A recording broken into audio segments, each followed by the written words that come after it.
Miss হবে না আপনার পছন্দের টিভি শো। দেখুন জি5 অ্যাপে একদম ফ্রি। তোর জীবনের শেষ ভোজন প্রিয় ভাগ্নে আমার, মন দিয়ে ভোজন কর, নয়তো সংসার আবার বলবে যে মৃত্যুর পূর্বে ভগবান কংস তার ভাগ্নেকে পেট ভরে ভোজন করায়নি। কেমন লাগছে সব ব্যবস্থা তোর মামার? এখন তো তুই বুঝতে পেরেছিস যে তোর মামা তোকে কত স্নেহ করে। আরে বৃন্দাবনের থেকে বেশি আনন্দ পাবি তুই মামার গৃহে এসে ভোজন করে, তাই না? ঠিক বলছি না আমি? একদম ঠিক বলেছো তুমি মামা। তাহলে আরম্ভ কর। ও একটু দাঁড়া, তোর সব থেকে প্রিয় মাখন নিজের হাতে তৈরি করেছি আমি তোর জন্য। নে। আমি মাখন খাবো না মামা। কেন? মাখন তো তোর সব থেকে প্রিয়, তাই না?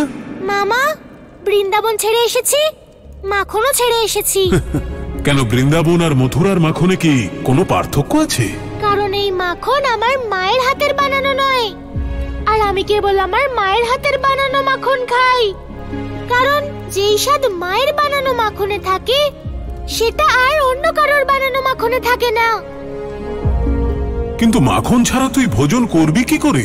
মামা, আমি ভোজন করে নেব, এত ভোজন রয়েছে। আমি তো শুধু আর মাখন খাই না। সেটাও ঠিক কথা। তাহলে শুরু কর, আর এটা বল যে মামার রন্ধনশালায় প্রস্তুত ভোজনের স্বাদ কেমন? মামা, তুমি তো বলছিলে যে তুমি তোমার নিজের হাতে আমাকে খাওয়াবে। তাহলে খাওয়াও না। তোমার হাতে না খেলে না পাবো তোমার হাতের বানানো ভোজনের স্বাদ আর না আনন্দ। আমায় কি সত্যি খাইয়ে দিতে হবে?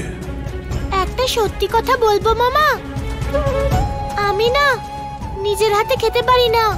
আমি তো শুধু আমার মায়ের হাতেই খেতাম, তাই আজ তোমাকে আমায় খাইয়ে দিতে হবে। এখন কাকি এখানে আসবে না নিজের হাতে তোকে খাওয়াতে? মা নেই তো কি হয়েছে, দুটো মা শব্দ ধারণকারী মামা তো আছে, তাই না? আর মামার মধ্যে মায়ের থেকেও বেশি ভালোবাসা থাকে, কারণ তাতে দুবার মা শব্দ থাকে, মা মা। তাই এখন মামা খাইয়ে দেবে আমাকে। হ্যাঁ, অবশ্যই খাইয়ে দেব। ভাগ্নে, তোর জন্য আজ আমাকে সেই সব কিছু করতে হচ্ছে যা আমি কখনো করিনি। যার বিনাশ করবেন তাকে নিজের হাতে লাড্ডু খাইয়ে দিচ্ছেন। আরে আপনি বুঝতে পারছেন না, ও যে আপনার হাতে খাবার খাচ্ছে, নিশ্চয়ই এর মধ্যে এর কোনো ছলনা আছে। চুপ করো মূর্খ, ও আমার একমাত্র ভাগ্নে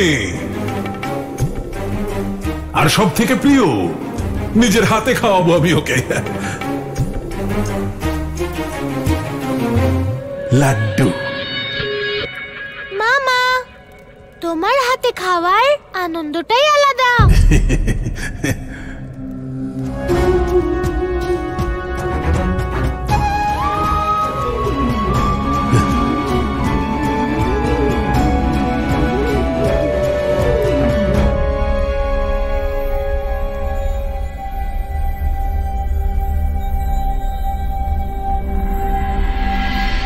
মামা, তুমি থেমে গেলে কেন?